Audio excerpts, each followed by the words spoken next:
Target killing का एक पूरा नेटवर्क था और इसका नाम लालिश गैंग के नाम से मशहूर था। पुलिस और आवाम के लिए और शुरफा के लिए दर्द-ए-सर बना हुआ था। ये कब्ज़ा ग्रुप भी था, बदतखोर भी थे, अगवा बर तावान में मुलविस थे। लाल शेर और जान शेर वो शांगला में पुलिस मुकाबले के दौरान मारे गए।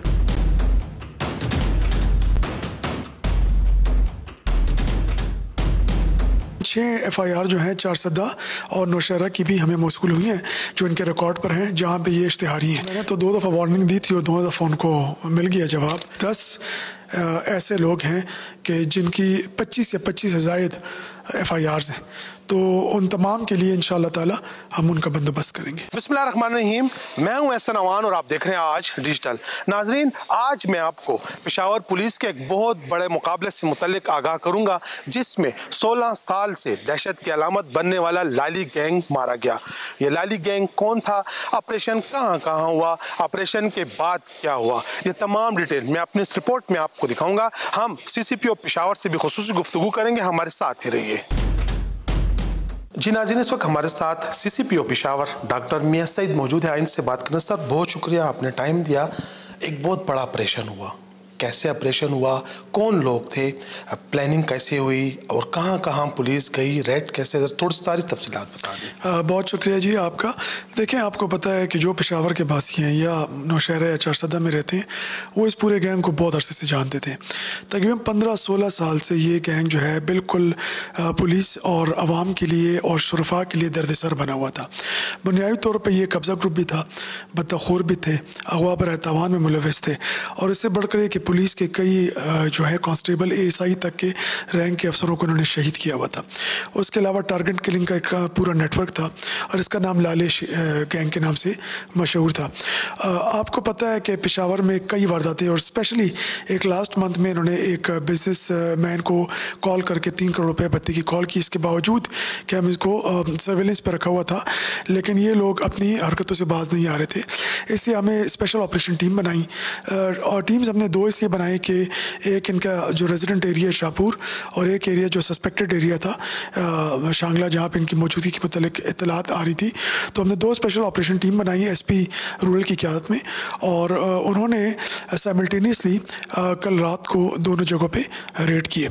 इस दौरान जो 2 इनके सरगने थे, लाल शेर और जान शेर, वो शांगला में पुलिस मुकाबले के दौरान मारे गए, जबकि एक इनका जो है रमज़ान शेर, वो यहाँ पर अपने 2 साथियों के साथ मौजूद था शाहपुर के इलाके में। जो यहाँ पर टीम थी उसने अटैक किया, तो 2 साथी भाग गए और उन्हीं की फायरिंग से तीसरा रमज़ान शेर भी हलाक हो गया। तो ओवरऑल पेशावर में कब्ज़ा ग्रुप और बदतखोरी के हवाले से ये गैंग जो है एक किस्म का तमाम ग्रुप्स का सरगना था। तो हमें उम्मीद है कि पेशावर के बासी जो हैं इसके बाद सुकून का सांस लेंगे। सर, जैसे कि आपने बताया कि पेशावर के बासी सुकून का सांस लेंगे, लेकिन अब इनकी जो FIRs हैं वो चारसदा और डिस्ट्रिक्ट्स में भी हैं। कोई अब तक कुछ डेटा कलेक्ट हुआ है कि कितनी FIRs हुई हैं इनके ऊपर? जी बिल्कुल, हमारे पास तकरीबन 6 FIR जो हैं चारसदा और नौशहरा की भी हमें मौसूल हुई हैं, जो इनके रिकॉर्ड पर हैं, जहाँ पे ये इश्तिहारी हैं। उसके अलावा कोर्ट एब्सकॉन्डर भी हैं ये, और आपको पता है कि ये बेसिकली एक इश्तिहारी मुल्ज़मान थे, और इनकी यही कोशिश होती थी कि ये लोगों से बत्ता वसूल करें, और लोग चूँकि इनसे इतनी वहशत थी, इनकी भी एक वहशत और दहशत की अलामत बने हुए थे, तो हमारे पास बहुत से कंप्लेंट आते ही नहीं थे सामने, और बहुत से लोगों ने अंडर हैंड डील करके इनको बत्ता दिया हुआ था। तो हमें उम्मीद है कि अब कई ऐसे लोग हो सकता है कि बैनुस-सूबाई तौर पे सूबे से बाहर भी अब हमें इत्तलात मिले कि जो ये जिन लोगों से बत्ता लेते थे। तो इंशाल्लाह हमें उम्मीद है कि अब इनका डेटा, इनका मोबाइल, असला जो हैंड ग्रेनेड से कवर हुए हैं, और इनके ग्रुप के बाकी नेटवर्क के जो मेंबर हैं वो भी आइडेंटिफाई होंगे, चाहे वो पेशावर या पेशावर से बाहर होंगे। और मैं ये कहना चाहूँगा कि इंस्पेक्टर जनरल ऑफ पुलिस की जो हिदायत हैं कि जो बिल्कुल इसके बारे में क्लियर है कि हमें किसी भी तरीके से जो पेशावर है, सूबा है, उसको पुरअमन रखना है, और ख़ासकर जो क्रिमिनल गैंग्स हैं उनको एलिमिनेट करना है। तो हम कोशिश कर रहे हैं कि IG साहब के डायरेक्शन के मुताबिक उन पर अमल करेंगे। सर, जैसे कि मैंने आपका पहले भी इंटरव्यू किया था, उसमें आपने बताया था कि जो क्रिमिनल गैंग्स हैं, जराइम पेशा है, या तो वो शहर छोड़कर भाग जाएं या फिर वो तौबा ताइब हो जाए। अब भी हैं कुछ जराइम पेशा ग्रोह जो इधर मौजूद हैं? देखिए जी, मैंने तो 2 दफ़ा वार्निंग दी थी और 2 दफ़ा उनको मिल गया जवाब। मैं एक दफ़ा फिर कहता हूँ कि आप ये गलतफ़हमी बिल्कुल हटा दें अपने ज़हन से कि आपको ट्रैक नहीं किया जाएगा। इंशाअल्लाह ताला हमारी टीम, खैबर पख्तूनख्वा पुलिस और पेशावर पुलिस की टीम इन तमाम मुजरिमान को कैफ़र किरदार तक पहुँचाएगी। हम उनको ट्रैक करेंगे, ट्रेस करेंगे और इंशाअल्लाह एलिमिनेट करेंगे। सर, कितने गैंग्स होंगे जो इस वक्त भी पेशावर में है? चूँकि आपके बारे में मशहूर है कि आपने एक लिस्ट बनाई है, एक फ़हरिस्त बनाई है, कितनी तादाद होगी उसमें?